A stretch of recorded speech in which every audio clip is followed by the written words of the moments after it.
দুষ্ট জিনের উপদ্রব এবং ব্ল্যাক ম্যাজিক ঘরে ঘরে জনে জনে এই রোগে আক্রান্ত। এই রোগ থেকে বাঁচার জন্য কোরআন আঁকড়ে ধরার বিকল্প, ঘরে ঘরে কোরআন তেলাওয়াত চালু করে দেন, কোরআন তেলাওয়াত চালু করেন, নগদে আল্লাহর কুদরত দেখেন এবং এর কোনো বিকল্প নাই। এই জন্য স্বপ্নে এই সমস্ত বিষয় দেখা অনেক সময় ইন্ডিকেট থাকে, সব সময় না, অনেক সময় ইন্ডিকেট এবং আক্রমণ আপনার আলামত থাকে যে এর মাধ্যমে আপনি অনুমান করতে পারেন যে আপনার উপর ব্ল্যাক ম্যাজিক এবং কালো জাদু ভর করেছে। আজকাল দেখবেন আত্মীয় স্বজনরা অনেকে আপোষের তাবিজ করার জন্য অনেক কবিরাজের কাছে যায়, আছে না নাই? ওই কবিরাজ গুলো জেনে না জেনে কুফরি কালাম করে, শয়তানের আশ্রয় নেয়, শয়তানের সহযোগিতা কামনা করে।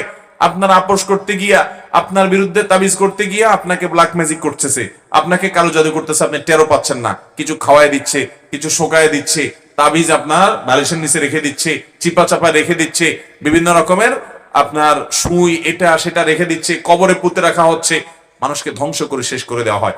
আমাদের দেশে এগুলো প্রচন্ড রকমের বাড়া বেড়েছে। অতি সম্প্রতি দেখবেন ফেসবুক ইত্যাদিতে বিভিন্ন কমেন্টে